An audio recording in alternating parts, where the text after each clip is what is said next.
یہ آف شور آئل ریگ 16 فلورز اونچی اور 2 فٹ بال فیلڈز جتنی چوڑی ہے اور اس کا وزن حیرت انگیز طور پہ ایک ایئر کرافٹ کیریئر سے بھی زیادہ ہے۔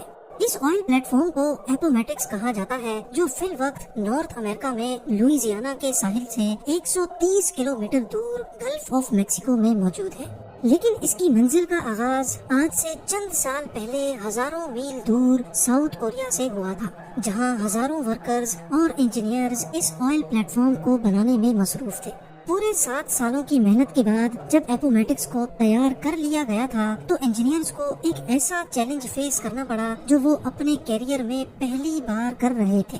مسئلہ یہ تھا کہ اس دیو قامت اسٹرکچر کو ساؤتھ کوریا سے گلف آف میکسیکو کے لیے روانہ کرنا تھا، اور اس کے لیے دنیا کا سب سے بڑا میرین ٹرانسپورٹ ویسل منگایا گیا۔ اپومیٹکس آئل پلیٹ فارم کو اٹھا کر اس ویسل پہ رکھنا ایک ایسا ٹاسک تھا جس میں کم از کم 7 دن لگنے تھے، لیکن اچانک ان کو خبر ملی کہ پیسیفک اوشن میں ایک طوفان پیدا ہوا ہے اور اس طوفان نے سپر ٹائفون کی شکل اختیار کر لی ہے۔ اس لیول کا ٹائفون 20 سالوں میں ایک مرتبہ پیدا ہوتا ہے۔ 315 کلومیٹر فی گھنٹہ کی رفتار سے گھومتا ہوا یہ ٹائفون اگلے 7 دنوں کے بعد کسی بھی وقت ساؤتھ کوریا کے ساحل پر حملہ کر سکتا ہے۔ اور یہ بات تو ہم سب کو معلوم ہے کہ سپر ٹائفون جب کہیں حملہ کرتا ہے تو نقصان پہنچائے بغیر نہیں جاتا۔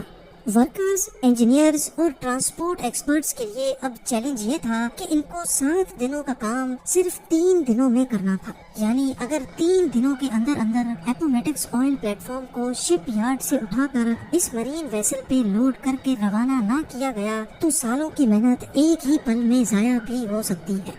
یہ ایک ایسا مسئلہ تھا جس نے نیچے سے لے کر اوپر تک ساری مینجمنٹ کو ہلا کر رکھ دیا تھا۔ زیم ٹی وی کی ویڈیوز میں ایک بار پھر سے خوش آمدید۔ ناظرین، یہ oil plate form shell oil company کا سب سے بڑا پروجیکٹ تھا، اور یہی وجہ تھی کہ ان کے پاس ایک چھوٹی سی بھی غلطی کی جگہ نہیں تھی۔ سپر ٹائفون کو اوائڈ کرنے کے لیے اور اپومیٹکس کو وقت سے پہلے روانہ کرنے کے لیے بچا کچا کام پورا کرنا بہت ضروری تھا، جس کے لیے ورکرز کی ایک ایکسٹرا آرمی بلوائی گئی۔ ورکرز نے دن رات ایک کر دیا اور جلد از جلد اپومیٹکس کو ٹرانسپورٹ کے لیے تیار کرنا شروع کر دیا۔ دوسری طرف مینجمنٹ میٹیورولوجیکل ایڈمنسٹریشن سے مل کر سپر ٹائفون کی موومنٹ پر نظر رکھے ہوئے تھی۔ ان کو ایک امید تھی کہ شاید یہ سپر ٹائفون اپنی ڈائریکشن بدل لے، لیکن ان کی امیدوں پر تو جیسے پانی ہی گزر گیا جب ان کو یہ معلوم پڑا کہ ٹائفون تو پیسیفک اوشن سے سیدھا ساؤتھ کوریا کی جانب بڑھتا جا رہا ہے۔ ورکرز کی آرمی نے جی جان لگا کر صرف 3 دنوں کے اندر اپومیٹکس کا سارا کام کمپلیٹ کر لیا، اور اب باری تھی اس دیو قامت اسٹرکچر کو اٹھا کر فلوٹنگ ڈاک پر رکھنے کی۔ اس پورے اسٹرکچر کا وزن حیرت انگیز طور پہ 41,000 ٹنز بتایا جا رہا تھا۔ اتنا زیادہ اسٹیل تو برج خلیفہ کی کنسٹرکشن میں بھی استعمال نہیں ہوا تھا جتنا اس آئل پلیٹ فارم پہ لگایا گیا تھا۔ بڑے بڑے ہائیڈرولک جیکس کی مدد سے ایک انچ کر کے اس کو دھکیلا گیا اور فلوٹنگ ڈرائی ڈاک پر رکھ دیا گیا۔ ٹگ بورڈز کی مدد سے فلوٹنگ ڈاک کو کھینچ کر شپ یارڈ سے دور لے جایا گیا، جہاں سے اس کو اس میرین ویسل میں لوڈ کیا جانا تھا۔ یہ دنیا کی سب سے بڑی مرین ٹرانسپورٹ ویسل ہے جو 98,000 ٹنز کا وزن آسانی سے کیری کر سکتی ہے، اور اسی پر اپومیٹکس کو دنیا کے دوسرے کونے گلف آف میکسیکو تک جانا تھا۔ اگلی صبح اپومیٹکس کو فلوٹنگ ڈاک سے اتار لیا گیا۔ اب آئل پلیٹ فارم پہلی بار پانی پہ فلوٹ کرنے لگا۔ ٹگ بورڈز کی مدد سے پلیٹ فارم کو مزید ڈیپ واٹر تک کھینچا گیا، جہاں یہ میرین ویسل پہلے سے انتظار کر رہی تھی۔ دوسری طرف سپر ٹائفون تیزی سے ساؤتھ کوریا کی طرف بڑھتا جا رہا تھا، اور مینجمنٹ کے سر پر ایک تلوار سی لٹک رہی تھی۔ اب سپر ٹائفون صرف 48 آورز دور تھا، اور جیسے جیسے وہ قریب آتا جا رہا تھا ویسے ویسے سمندر میں اس کی نشانیاں بھی ابھرنے لگی تھی۔ سمندر میں ہواؤں اور لہروں کا سلسلہ بڑھ رہا تھا جو اپومیٹکس کے لیے ایک خطرے کی نشانی تھی۔ اگلا لمحہ بہت زیادہ نازک تھا۔ آئل پلیٹ فارم کو ویسل پہ لوڈ کرنا بہت ہی کمپلیکیٹڈ کام ہوتا ہے۔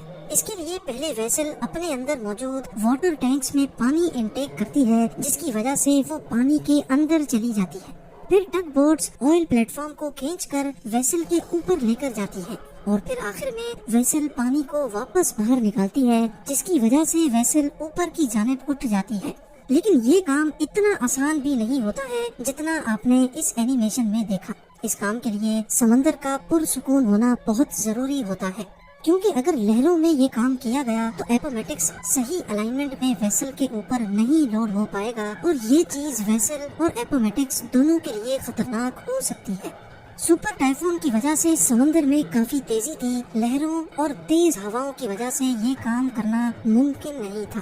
دوسری جانب وقت بڑی تیزی سے گزرتا جا رہا تھا اور ساری ٹیم کا اسٹریس لیول کافی زیادہ ہو چکا تھا۔ خوش قسمتی سے میٹیورولوجیکل ڈپارٹمنٹ کی جانب سے ٹیم کو اگلی صبح صرف 2 گھنٹے کا وقت دیا گیا، جس میں چانسز تھے کہ سمندر پرسکون رہے گا۔ ان 2 گھنٹوں میں اگر یہ کام نہ کیا گیا تو پھر اس کے بعد اور کوئی چانس نہیں مل پائے گا۔ سپر ٹائفون اب صرف 36 گھنٹے دور تھا۔ صبح سویرے جیسے بتایا گیا تھا، سمندر پوری طرح سے پرسکون تھا۔ پہلی فرصت میں آئل پلیٹ فارم کو ویسل کے اوپر کھینچ کر لایا گیا اور ویسل نے اس کو پانی سے نکال کر اپنے اوپر لوڈ کر لیا۔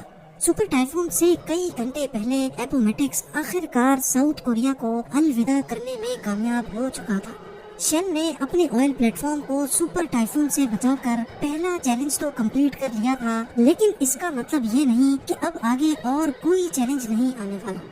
کئی مہینوں کے سفر کے بعد ساؤتھ ٹیکساس میں آئل پلیٹ فارم کو دوبارہ ان لوڈ کیا گیا، کیونکہ 4 ماڈیولز ایسے تھے جن کو یہاں پر مینوفیکچر کیا جا رہا تھا۔ ماڈیولز کو ایک ایک کر کے پلیٹ فارم پہ فٹ کیا گیا اور ایک بار پھر سے اس کو 130 کلومیٹر دور اپنی منزل کے لیے روانہ کیا گیا، جہاں اس کو اگلے 40 سالوں تک رہنا تھا۔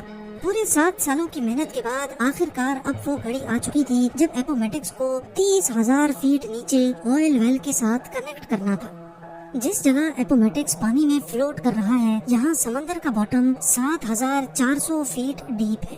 یہ اتنی زیادہ گہرائی ہے کہ اس میں لگ بھگ 3 برج خلیفہ فٹ آ سکتے ہیں، لیکن جس آئل ویل سے اپومیٹکس کو کنیکٹ کرنا تھا وہ حیران کن طور پہ اس گہرائی سے بھی مزید 22,600 فیٹ نیچے تھی۔ سمندر کی اتنی گہرائی میں پانی کا پریشر بہت زیادہ ہوتا ہے، جہاں پر کسی انسان کا جانا اور پھر وہاں کوئی مشن انجام دینا امپاسبل ہوتا ہے۔ لہٰذا سمندر کے باٹم پہ آئل ویل کی اوپننگ کے ساتھ اپومیٹکس کو کنیکٹ کرنے کے لیے remotely operated under water vehicle کو استعمال کرنے کا فیصلہ کیا گیا۔ انسٹالیشن کریو جو کہ ایک الگ پلیٹ فارم سے انڈر واٹر پائپ لائنز کو انسٹال کر رہا تھا، انہوں نے ROV کو کرین کی مدد سے سمندر کے اندر بھیجا۔ یہ ایک بہت ہی کمپلیکیٹڈ کام ہوتا ہے جس میں پائپ لائن کو ٹھیک آئل ویل کی اوپننگ کے اوپر جا کر لینڈ کرانا ہوتا ہے۔ 7,400 فیٹ نیچے یہ کام اتنی ایکوریسی سے انجام دینے کا کنٹرول اوپر بیٹھے ROV آپریٹر کے ہاتھ میں ہوتا ہے، جو کسی ویڈیو گیم کی طرح یہ مشن پرفارم کر رہا ہوتا ہے۔ خوش قسمتی سے یہ کام پہلی باری میں ہی کر لیا گیا۔ اب باری تھی پائپ کو انسٹالیشن پلیٹ فارم سے اپومیٹکس تک ٹرانسفر کرنے کی۔ اس پروسیس کو رائزر ٹرانسفر کہا جاتا ہے، جس میں 4 الگ الگ ویسلز ایک ساتھ کام کرتی ہیں۔ پہلے اپومیٹکس میں سے ایک چین نکالی گئی، پھر ROV نے یہ چین لے کر دوسری شپ تک پہنچائی۔ اس شپ سے یہ چین دوسرے پلیٹ فارم نے کھینچ لی اور پھر آخر میں اپومیٹکس سے اس چین کو کھینچ کر پائپ کو اپنی طرف کر لیا گیا۔ اس کے بعد شروع کیا گیا ڈرلنگ کا کام۔ سی بیڈ سے بھی ہزاروں فیٹ نیچے، لگ بھگ 22,600 فیٹ نیچے پائپ کو آئل ویل تک ڈرل کرنا تھا۔ کئی مہینوں کی ڈرلنگ کے بعد آخر کار پائپ آئل ویل تک پہنچ چکا تھا۔ اب باری تھی آئل کو پمپ کرنے کی۔ اس لمحے کو دیکھنے کے لیے پوری ٹیم جمع ہو چکی اور ایک بٹن کی مدد سے آئل پمپ کو آن کیا گیا۔ 30,000 فیٹ نیچے سے جب پہلی بار آئل پمپ ہوا تو سب کے چہروں پر خوشی دیکھنے جیسی تھی۔ ورکرز، انجینئرز اور مینجمنٹ کی 7 سالوں کی محنت رنگ لے آئی تھی۔ آئل کا فلو اور اس کی کوالٹی بالکل پرفیکٹ تھی۔ آج اپومیٹکس ہر روز 1,75,000 بیرلز آئل پروڈیوس کرتا ہے، جس سے اتنا فیول بنایا جاتا ہے جو 40 لاکھ گاڑیاں ایک دن میں استعمال کرتی ہیں۔ شیل کا ماننا ہے کہ اگلے 40 سالوں تک یعنی 2060 تک اپومیٹکس اسی طرح آئل پروڈیوس کرتا رہے گا۔ امید ہے زیم ٹی وی کی یہ ویڈیو بھی آپ لوگ بھرپور لائک اور شیئر کریں گے۔ آپ لوگوں کے پیار بھرے کامنٹس کا بے حد شکریہ۔ ملتے ہیں اگلی شاندار ویڈیو میں۔